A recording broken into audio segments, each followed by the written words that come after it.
It's the Weekly Wrap with your host, broadcasting legend Bruce Wolf, and his trusty sidekick, comedian Tim Slagle. And now, without further ado, Bruce Wolf. Bruce Wolf, Tim Slagle on the Weekly Wrap, and now my favorite part of the show, where I guess what is in the background of Tim, and I'm going to guess it's not breadcrumbs leading to the White House. It's little bits of snow, a little bit of Coke leading. Am I right about that, Tim Slagle? No. I wanted to find a picture of that, but instead, I am cleaning up after the 4th of July. I see. And oh yeah, right. I told you not to set off fireworks. I told you those are dangerous. Those of you who can't see, it looks like modern Detroit. Yeah. That's what I was going to say, the day after Devil's Night. Right. Yeah, that's a pretty sight there. Well, speaking of the 4th of July, I know we're a couple of days past that. It was enough to bother you. Walgreens, for example, didn't, at least one Walgreens, and maybe it was a company-wide policy, wasn't selling any American flags. And somebody explained from Walgreens, correct me if I'm mistaken, that we want to be inclusive, so we have flags from other places, but not an American flag. Rainbow flags. I don't know what they had, but gee whiz, all I know of, I mean, if it's a Walgreens, it's got to be a jacked up price. I get that. And I certainly get that you'd probably have to have an American flag in a glass case so that nobody could steal it. I understand the problems at Walgreens, and I also understand that they've laid off a lot of people, so they don't have people to even sell them. But yeah, I mean, the picture we're showing has the rainbow flag, but boy, no American flag. So the American flag is now offensive to people. That's in their defense, maybe it was just a supply chain issue. It's a lot of shipments from China are not right. arriving on time. I guess, but I mean, that's at least was their explanation. Now, how was your 4th? Oh, I had a lot of fun. Greenfield Village outside Detroit. I don't know if you know what that is. I don't know if our listeners do. No, Henry Ford essentially bought, he had more money than he knew what to do with, so he bought all the homes of his capitalist buddies, their boyhood homes, and disassembled them brick by brick and reassembled them in this place called Greenfield Village. And, so they have the Wright Brothers bicycle shop. They have the Thomas Edison's laboratory. They have the original Heinz 57 factory. So is this an actual municipality, or is it more like a museum piece? It's like a outdoor museum. Yeah, right. And they every 4th of July, the Detroit Symphony Orchestra performs with the fireworks, and they have a couple Civil War cannons that they use for the 1812 overture. So. No, this is what I never understood, and the same thing happens or used to happen. I don't know if we still do it in Chicago in Grant Park. They had the Chicago Symphony Orchestra, and you'd play the 1812 overture, and I'm just wondering, why do you play the 1812 overture, which is about Russia and France and Napoleon, for the American independence? I mean, it's a great overture, but I'm just wondering why you play that. Well, because you get to light off cannons. I guess so. Don't we have any? Didn't John Philip Sousa include cannons in anything? I mean, Stars and Stripes Forever. What's it missing? I guess Hark the Cannons Roar. But okay, all right. No, it's a lot of fun. I think a lot more kids might be interested in getting into band in high school if they actually played the 1812 overture more. Sure. Now, would you start a little earlier? You don't get to do canon right away. Like that's something you graduate to, like your senior year. I mean, in 5th grade, maybe they give you a pea shooter or something. But you get to crack the whip on Sleigh Ride. Yeah, because lighting a cannon, that's heavy duty stuff. So of course, a staple of the 4th of July is the Nathan's hot dog eating contest at Coney Island. Joey Chestnut won it, I think, for the 16th out of the 17th year. Our good friend Mike North poo-poos that because they apparently water down the buns, so it's easier to slide down your gullet. I guess it's not genuinely eating a hot dog on a bun. and of course they don't have any of the condiments on it at all. But yeah, we have water. Water is worse than ketchup, I think. Right. And then we see the tweet here from Mediate. This is the biggest waste of time. Mad Dog Russo was furious over ESPN analysts arguing that competitive eater Joey Chestnut is an athlete.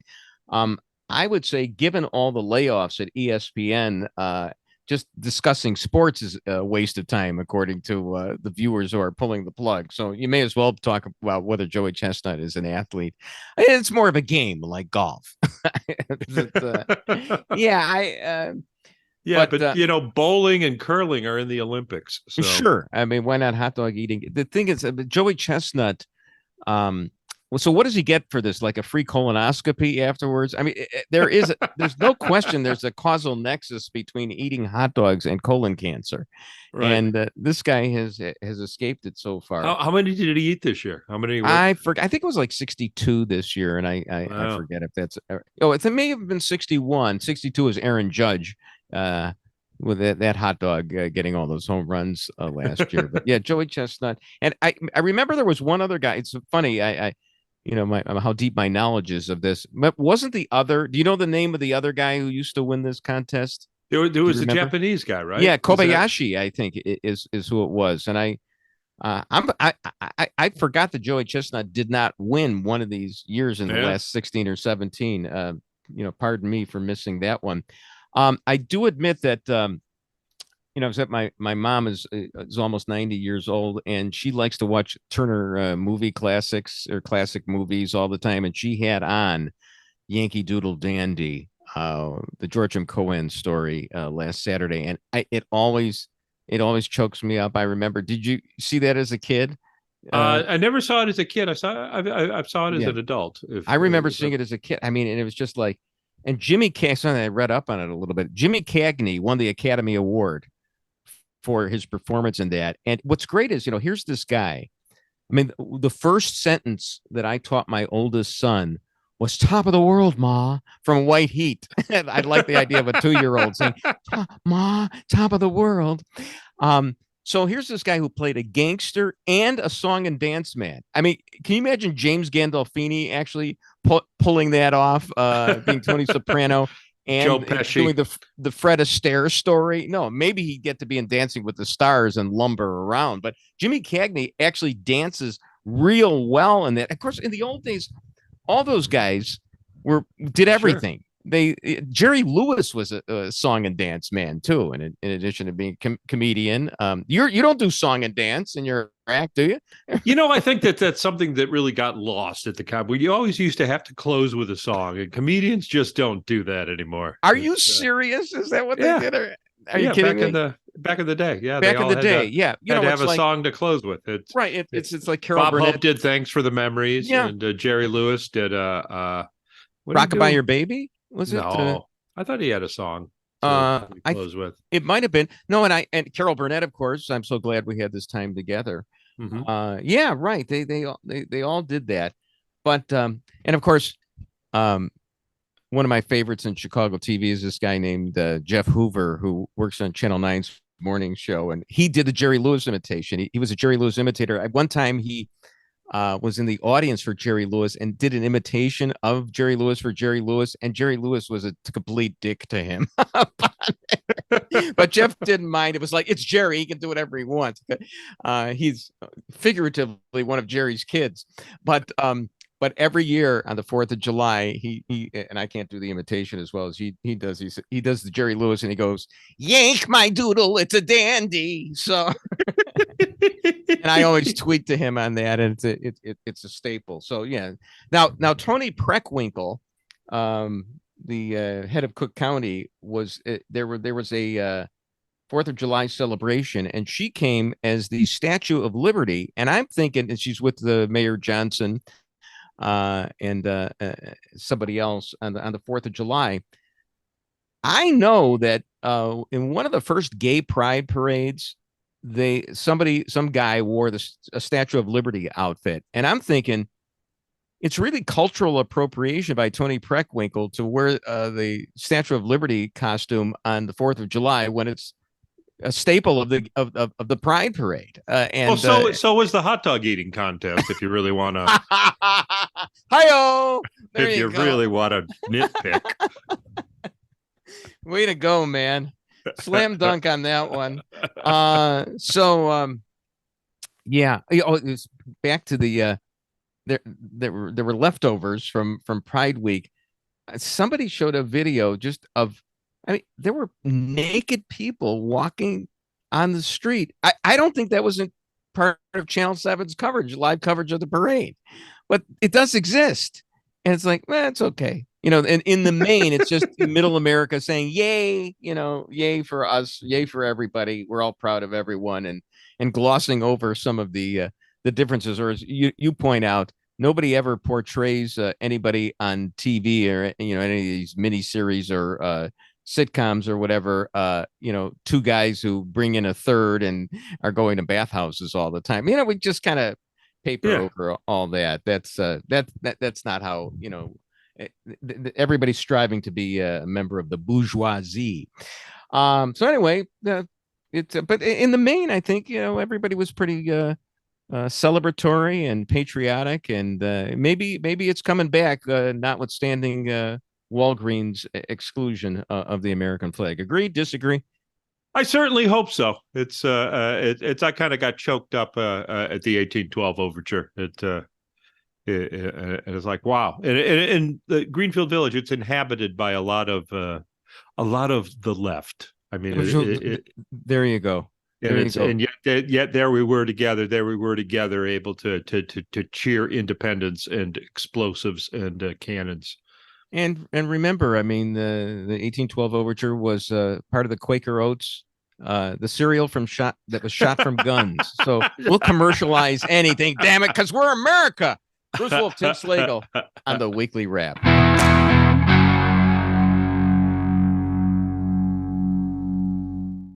While President Biden and his family were celebrating July 4th on the Truman balcony, behind the scenes, the Secret Service was investigating the shocking discovery of cocaine just steps from the Oval Office. How this got into the White House and who brought it in, all of those questions still lingering. Here's what we know. The cocaine was found in a small dime-sized bag during a routine sweep in a cubby used by White House staff and guests to store cell phones. Bruce Wolf, Tim Slagle on the Weekly Wrap. I'm surprised that this story has legs. I mean, it really? Well, I mean, it's like we got nothing else to talk about. I mean, isn't there been another spy balloon? Isn't there some kind of distraction that the White House can cause? But this it keeps going. There's new developments. I think the latest I saw was it's not where it was originally. They originally thought it was, which was in a cubby area for storing electronics, which made me think of his laptop maybe was left there as well as his bag of coke. Tim, you're not one usually to indulge in conspiracy theories, but what do you think? As we look at the video right now, which is amazing to me. I wonder, I thought this was like doctored. I thought there was no way that this could actually be real, but it's the video. Everyone's seen him. Biden and Jill standing there, their family, and I don't think any of those kids there are officially recognized grandchildren of the Bidens, or are they?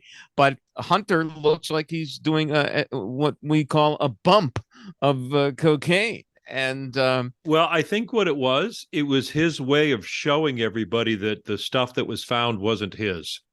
Oh, okay. see, I've still got mine. Yeah, there you go. Actually, when was this? This is a video from a long time ago, and you're just making a fun joke. Yeah. That video that was this weekend. That was the 4th of July. That was there. Okay. All right. That was there. Yeah. That was their celebration. That was and they see the kids jumping up and down, going, ha ha ha, we're only 6, ha ha ha. We don't have to split the inheritance with the seventh. Right. Exactly. Oh wow. So he's, I mean, I'm never one to automatically think, and I looked at the George Floyd video and said, let's find out, before we rush to judgment, or Rodney King or whatever. So I'm not going to say that he's doing that, but what else could he possibly be doing? Oh, right there. Yeah, that's. I don't think it was a bump. I actually think he probably did the bump earlier, and it was. He kind of had a little issue with it. It didn't.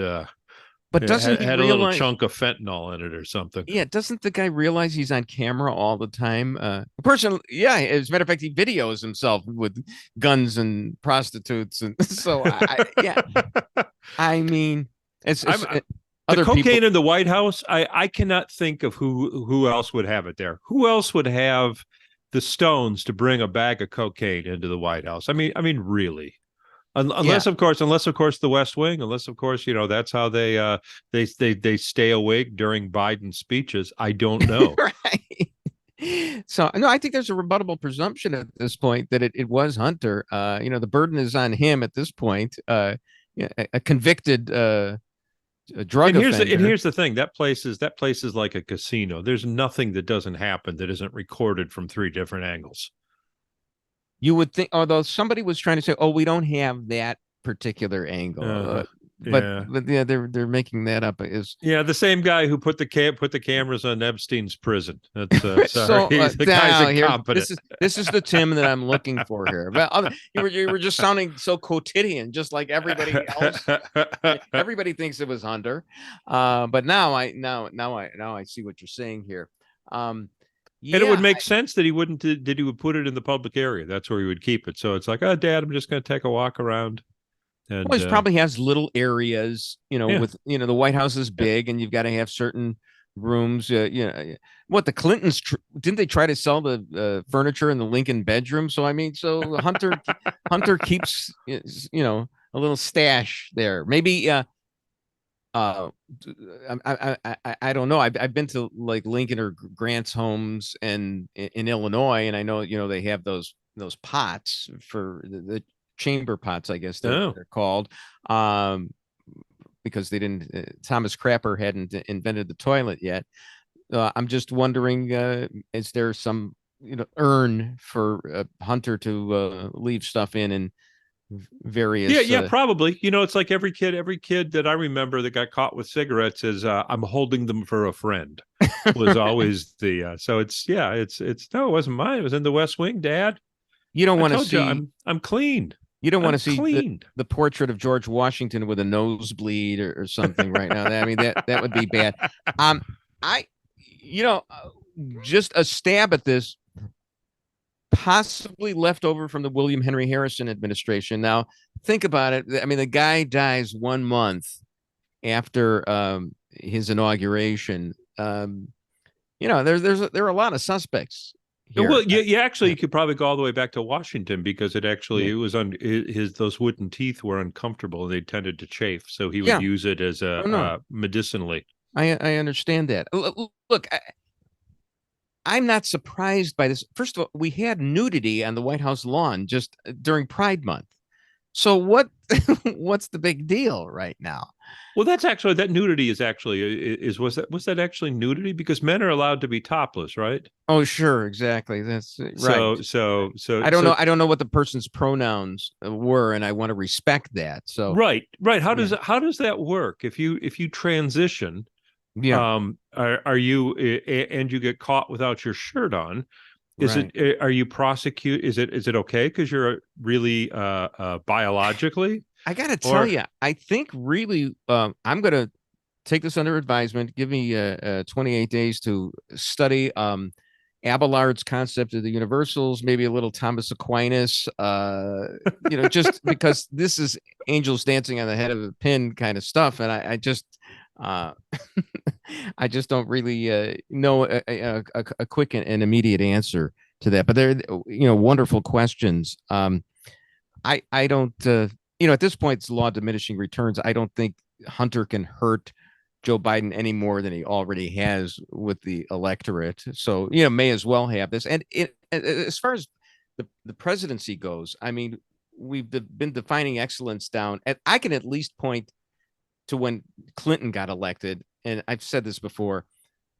In 92, I thought, well, there's no way America is going to elect a draft dodger to be the president of the United States. Everybody's been a war hero I mean, everybody flew missions. Everybody, you have to have actually served in the military and served well, not be some draft dodger. And yet we did. So after that, who was the senator? Who was the senator that just like maybe a couple of years before Clinton that had to drop out of the presidential race because he was photographed with a girl sitting on his lap?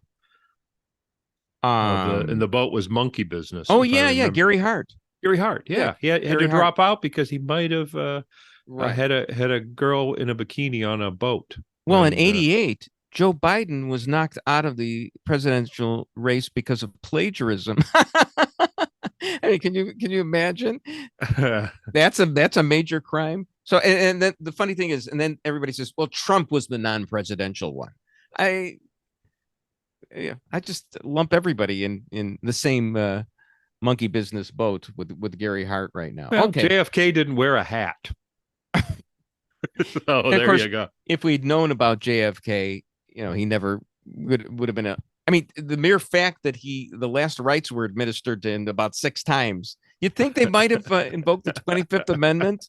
Well, did it even exist then? I don't know when all these amendments came in, and if JFK would have been under that. Well, now that I think about it, if he had worn a hat, they wouldn't have had to whack Maryland. So. So, well, now you're in full tinfoil hat, as we like to call it. So, Michael Imperioli, who was on The Sopranos, do you remember him? He played Christopher, and I saw him recently on White Lotus, and he was good in that and enjoyed that. But now I'm wondering if I should have to do a Eternal Sunshine of the Spotless Mind thing on myself and forget what I saw his in White Lotus or even in The Sopranos, because he apparently didn't want bigots to watch his work. Now then he clarified it, and I don't even know what did the clarification mean, but he was basically saying it was the same thing like.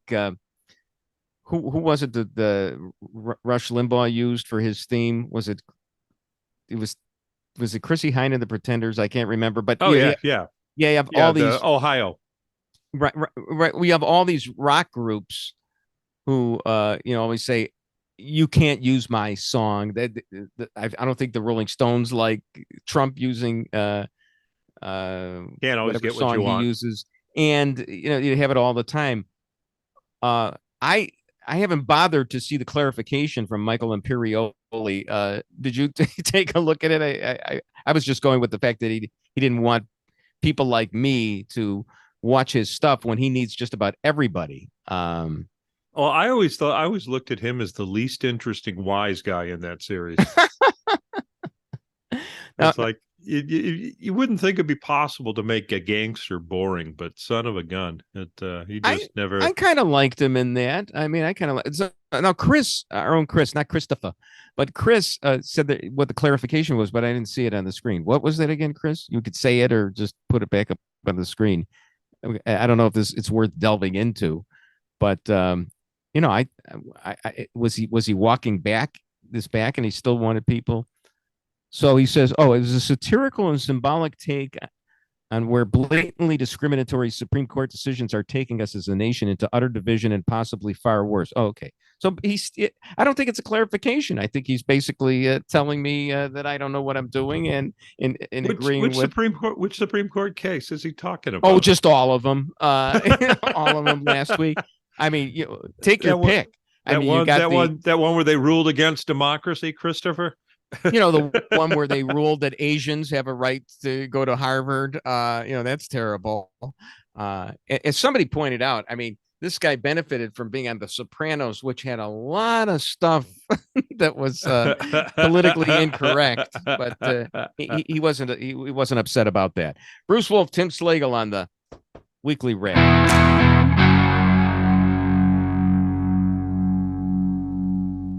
Action News reporter Corey Davis is following. But the big story on Action News at noon is the suspect in the deadly mass shooting in the city's King Sessing neighborhood charged with 5 counts of murder. In his first court hearing today, 40-year-old Kim Brady Carricker was charged with a total of 11 offenses. 5 people were killed in that attack on Monday night. We also learned today that the 33-year-old mother and 4 children that survived the rampage were all riding in the same white Jeep. Bruce Wolf, Tim Slagle on the weekly wrap. So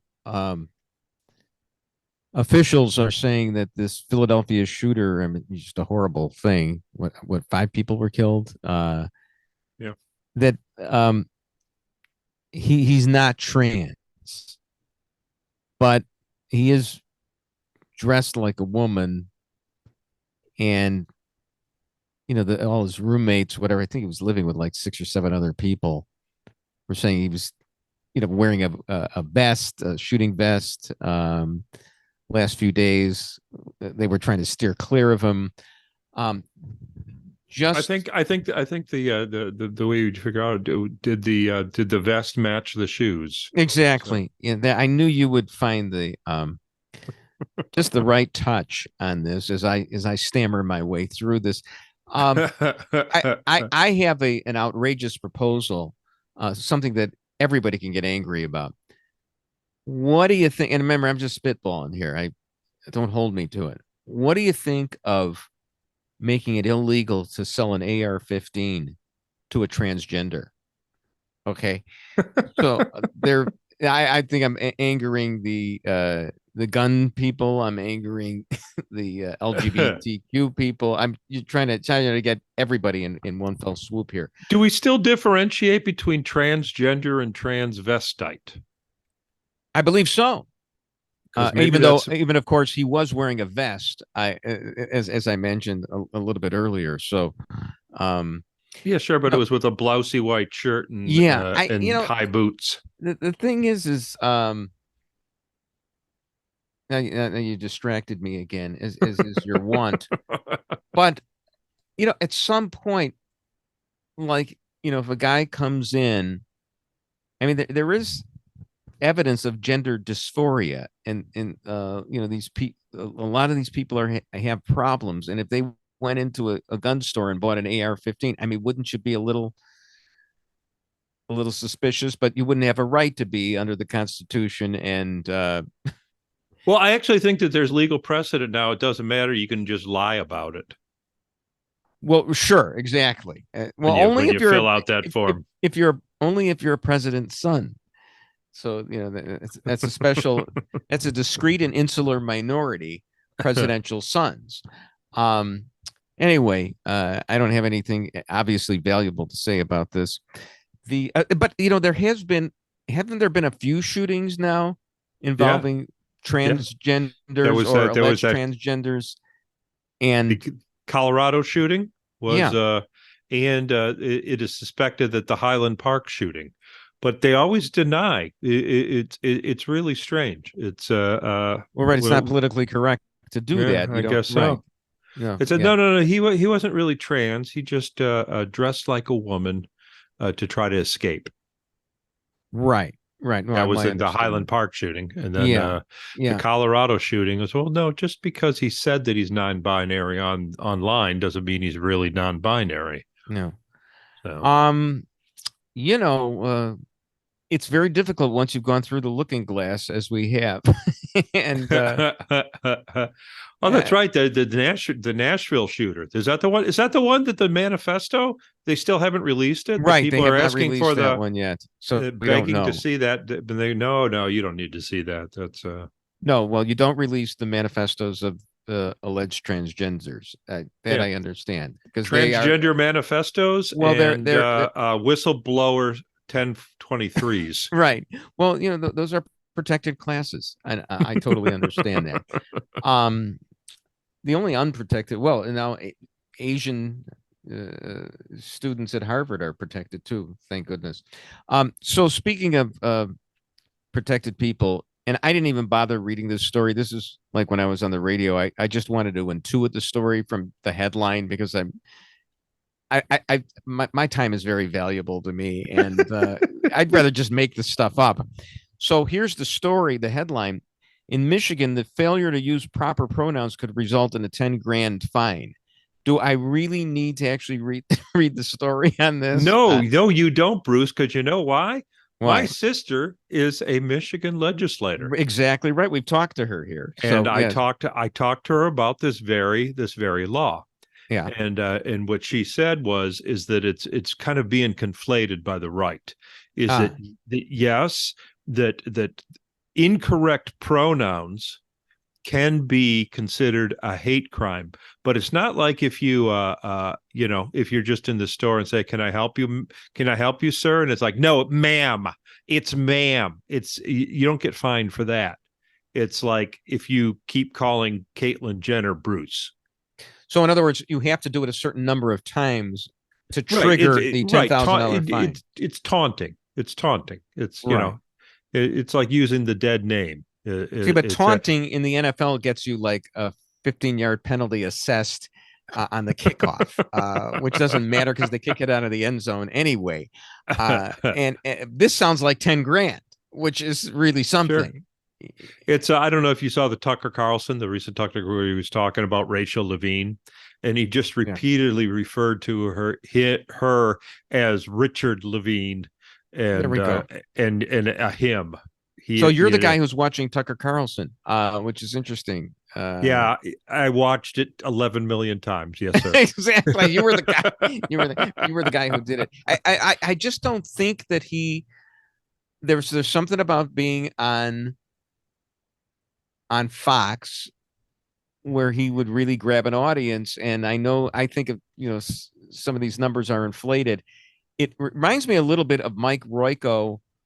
When Royko left the Sun-Times years ago, also because of Rupert Murdoch, by the way, and he went to the Tribune, and he kind of got lost in the gray of page 3 of the Tribune. And it just seems like Tucker, I know he's starting his own media company, whatever, and maybe he'll be as big as Joe Rogan or whatever, but it doesn't seem like he's got the cachet that he had, although with you, of course, he does.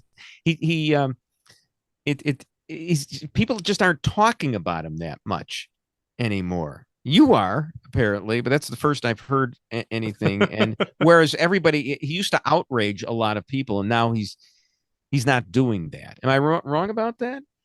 I just watched that one because I was curious, and it was and it seemed like he was trying to gin up a little outrage. Yeah.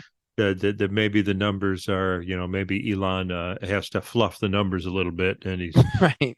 And so, okay, watch this. I'm going to start calling him Richard Levine. I'm going to do a whole episode on Richard Levine. Yeah, I know. But the problem is nobody. Outfits.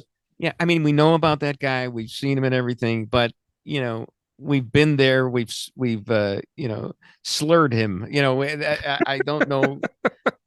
It's only so much. I mean, and there's so many examples of this. So Tucker might get lost in this.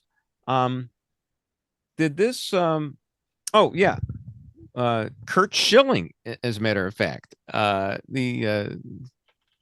who probably should be in the Baseball Hall of Fame, had a tweet about the Anheuser-Busch layoffs, and it was a pretty good tweet. I mean, he did misspell Anheuser. Okay, I'll give him that, but he was a baseball pitcher.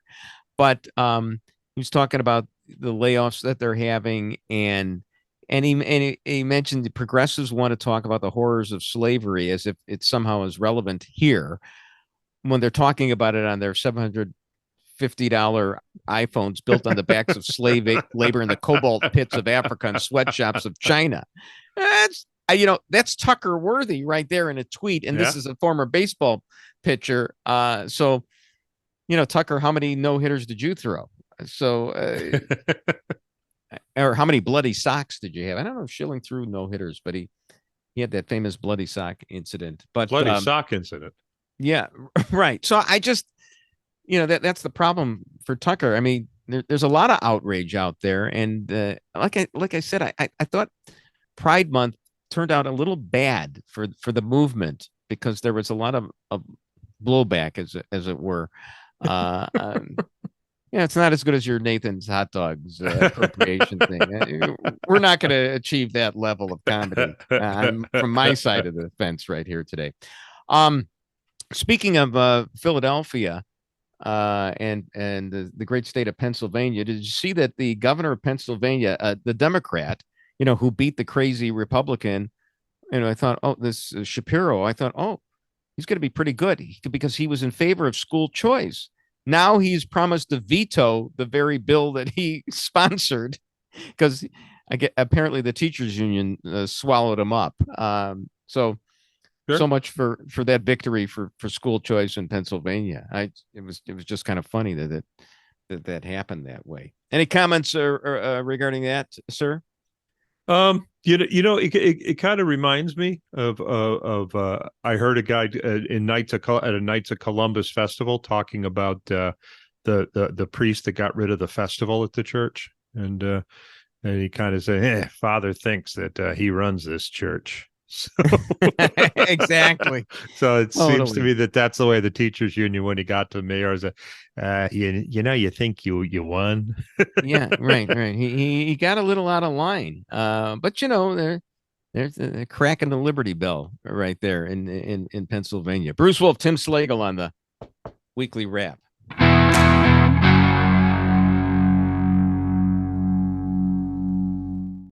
Byron in the wall. Byron missed the corner.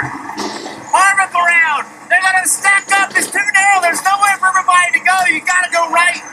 They are all but stopped. There are 7 cars sitting here with nowhere to go.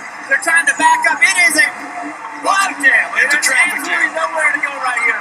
Traffic jam on Jackson Street or Jackson Drive. And so they knew this was going to happen. You hear the fans yelling. Bruce Wolf, Tim Slagle on the weekly wrap. Tim, did you see the NASCAR race at all? I did not. I was going to, but 4th of July activities just kind of took over. I heard it was delayed a little because they had to replace some catalytic converters. There you go. We also had the rain. That's what it was. I was just sitting in the house, and it was Sunday afternoon, and had it on in the background, so I'd look up every once in a while. Got a little dizzy looking at it because, when my grandchildren play Mario Kart, I can't look at the screen. So, I mean, not that these cars were going all that fast. It was hard to tell how fast they were going because you have no perspective. They should have had like an overlay of regular traffic in Chicago on those streets and just show how much faster these cars are going. But they kind of look like regular cars driving around, and you can't really tell how fast they were going.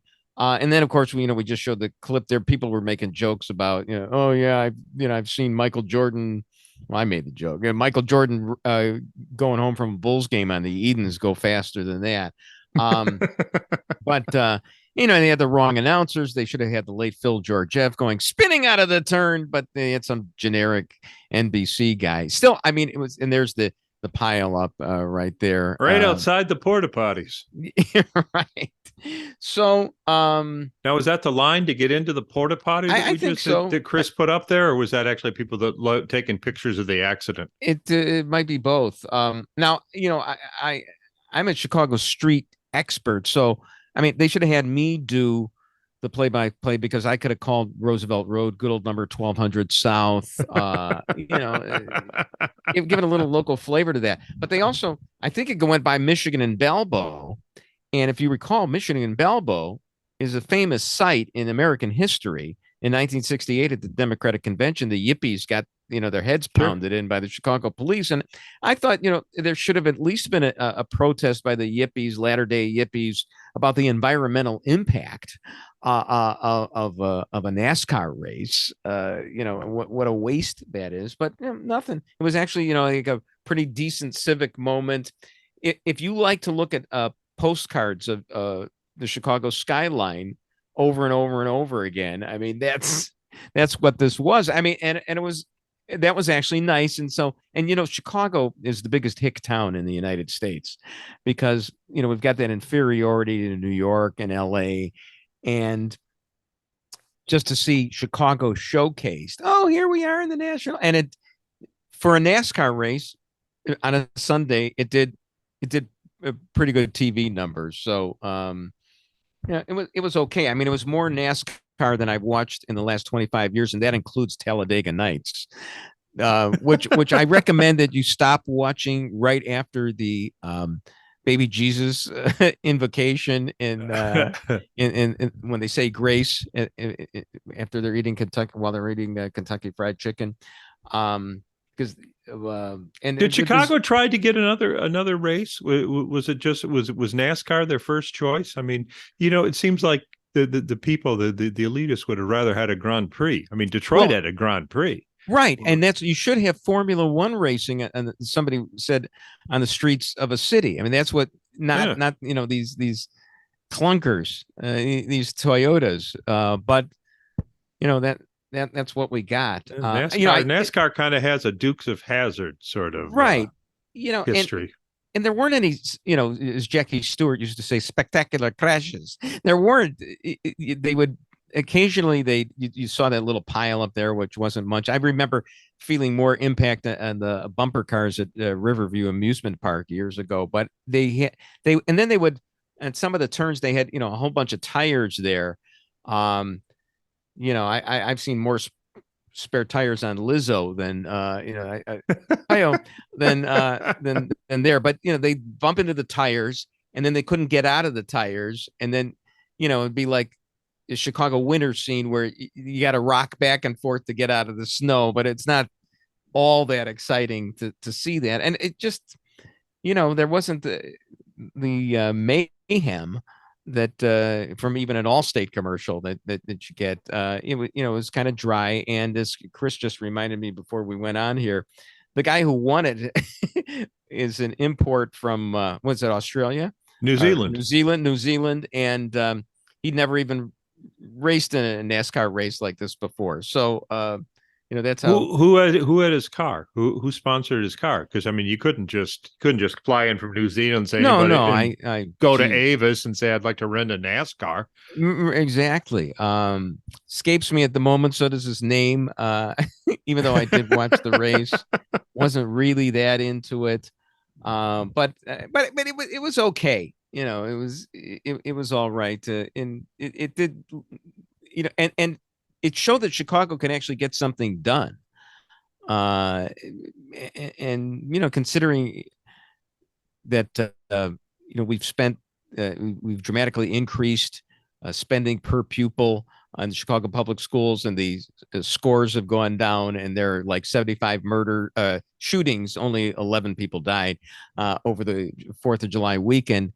It's nice to see something accomplished here, and they got the race done actually, and some nice pictures of Chicago. So that was okay.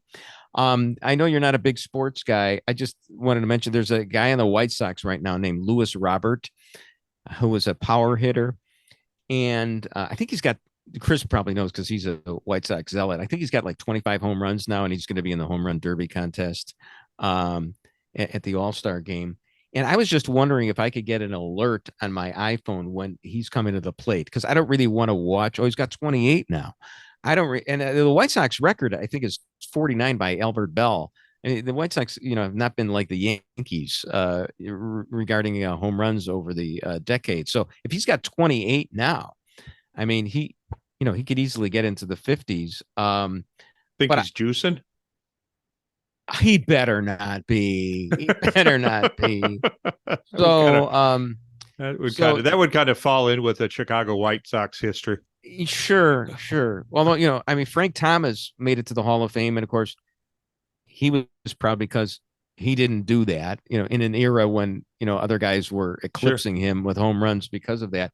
So, but I would just like the alert that he's coming up to the plate, and then I could, turn on the TV and watch it, because I certainly don't want to watch the rest of what the White Sox are doing all the time, even though the games are a lot faster now. Only a couple of hours. That would kind of hurt business, though. I mean, the idea is to keep you watching through the commercial.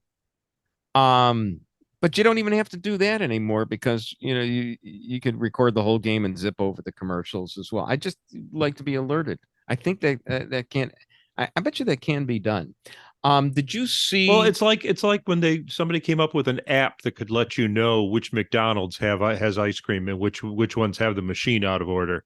And McDonald's did not like that. They shut that app down. Wow, that is really getting particular. They didn't want people not going to McDonald's because they couldn't get ice cream. I'm just surprised, that somebody was able to come up with that app. I mean, that's amazing to me. I'm dumbfounded by that. How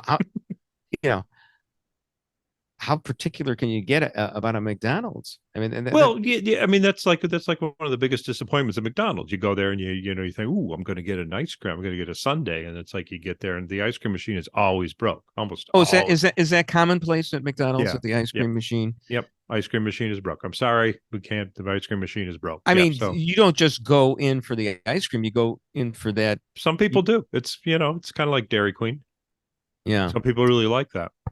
All right. Meantime, Chris wants me to get to this story. Very, very important. Charles Tillman, Peanut Tillman, Chicago Bears defensive great, tweeted the other day, why do people get to the airport first thing in the morning just to get there to take a dump if they just left the house? Make it make sense to me, people. And Peanut, speaking of finding something in your dump, a peanut. But here's the thing. I think people get nervous when they get to the airport. It's a simple explanation. They're nervous when they're at the airport about taking a flight, and so they just want and they can't do it at their homes. And not everybody is cool, as cool as you. I'm sorry. You certainly don't want to do it on the plane. I mean, no. Because the masks could drop. Right. No, that's something that you don't. Yeah, right. And especially if you got a long flight, say back to New Zealand after you just won the NASCAR race. You may be the coolest person in the world, but and the other thing, if you're running late, it's like, do I have time? No, I'll just take care of that when I get there. That way, you're leaving early. If you're like 2 hours early, right? You're like me. I mean, because I'm a dad. You want to get to the airport like a day and a half ahead of time, and because you don't know how much of a delay it is going to be on the expressway or TSA and whatever. And then finally, once you're there, and you go to the McDonald's there, and the ice cream machine isn't working, and you get something else, and then you evacuate. Right, simple enough. I'm glad we've solved a lot of the world's problems in this little hour that we had. And Tim, happy. Is there a holiday coming up right now? I don't think so. I think we're clear to Labor Day. To Labor Day. I know we have the celebration of the anniversary of Disco Demolition coming up, I believe, next week. So that'll be important to talk about as well. Bruce Wolf, Tim Slagle on the Weekly Wrap. And that's the Weekly Wrap on radio and television. Follow Bruce at Bruce Wolf Shy on Twitter and Tim at timslagle.com. The Weekly Wrap with Bruce Wolf, a CP Pods production.